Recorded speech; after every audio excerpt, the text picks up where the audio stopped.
میاں بیوی کا ویڈیو کال پر ایک دوسرے کا برہنہ جسم دیکھنا، یہ سوال اگرچہ حیا کے خلاف ہے لیکن بہت زیادہ پوچھا جاتا ہے یہ سوال، تو اس لیے میں بیان کر رہا ہوں۔ میں سعودی عرب میں رہتا ہوں، میری زوجہ پاکستان میں رہتی ہیں، ہم ویڈیو کال کرتے ہیں، تو اگر ویڈیو کال میں ہم ایک دوسرے کا جسم دیکھیں تو کیا یہ جائز ہے یا نہیں، اس میں کوئی گناہ تو نہیں ہے؟ ایک صاحب نے پوچھا ہے سعودی عرب سے۔ یہ سوال بہت سارے لوگ پوچھتے ہیں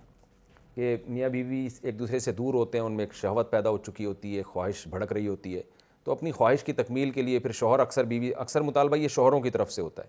وہ بیوی کو بے لباس ہونے کا کہتے ہیں۔ تو دیکھیں جائز تو ہے، میاں بیوی ایک دوسرے کو دیکھ سکتے ہیں، ایک دوسرے سے فائدہ اٹھا سکتے ہیں، اللہ نے ایک دوسرے کے لیے حلال کیا ہے، لیکن مسئلہ یہ ہے کہ جب وہ فزیکلی ایک دوسرے سے اتنا دور ہیں تو اس سے فائدہ کیا ہوگا؟ اس سے تو اور شہوت بھڑکے گی، اور اس کو پورا کیسے کریں گے؟ سعودی عرب میں ایک آدمی بیٹھ کر اپنی بیوی کو اسکائپ پہ دیکھ رہا ہے، نیوڈ حالت میں دیکھ رہا ہے، تو جذبات بھڑکیں گے نا اس سے۔ اب وہ جذبات کی تکمیل کیسے ہوگی؟ یا تو وہ ہاتھ کے ذریعے اپنی تکمیل کریں گے، یہ بھی حرام ہے، یا وہ شوہر جب ایک دماغ اس کا خراب ہوگا تو ادھر ادھر زنا کی طرف مائل ہوگا۔ بیوی قریب میں ہوتی تو چلو اپنی خواہش اس سے پوری کر لیتا، وہ تو پھر ایک دوسرے کی خواہش کو بھڑکانے کے لیے کچھ بھی طریقہ اختیار کریں وہ جائز ہے، لیکن دور ہیں تو وہ خواہش بھڑکا کے اس کی تکمیل کیسے ہوگی؟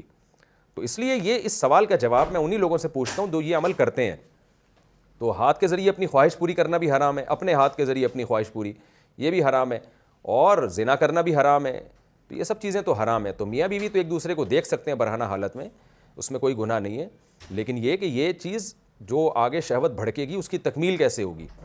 تو وہ حرام طریقے سے اس کی تکمیل جائز نہیں ہے۔ تو اگر میاں بیوی یہ صبر کر لیں کہ بھئی شوہر کو تو چاہیے کہ جب بیوی سے دور رہتا ہے تو اپنی خواہشات کو ٹھنڈا کرنے کے طریقے استعمال کرے وہ، تاکہ میری خواہشات بھڑکے نہیں اور میں حرام کی طرف نہ جاؤں۔ دوسرا مسئلہ یہ کہ انٹرنیٹ پر جب اس طرح سے آپ کرتے ہیں تو فی نفسی ہی ایک چیز جائز ہے، میں نے بتایا کہ ناجائز ہونے کی کوئی دلیل نہیں ہے، لیکن اس میں جو ہم نے ماہرین سے سنا ہے کہ انٹرنیٹ کی جو ویڈیوز ہیں وہ لیک بھی ہو سکتی ہیں، وہ ہیک بھی ہو سکتی ہیں، آپ کے اکاؤنٹ ہیک ہو سکتا ہے، تو اس میں ایسا نہ ہو کوئی ہیک کر کے پھر بلیک میل کرے اور آپ کی عزت کا جنازہ نکالے۔ تو انٹرنیٹ پر اس طرح کی حرکتیں بہرحال عزت بھی داؤ میں لگنے کا اس سے خطرہ ہوتا ہے، تو اس میں احتیاط بہرحال ضروری ہے۔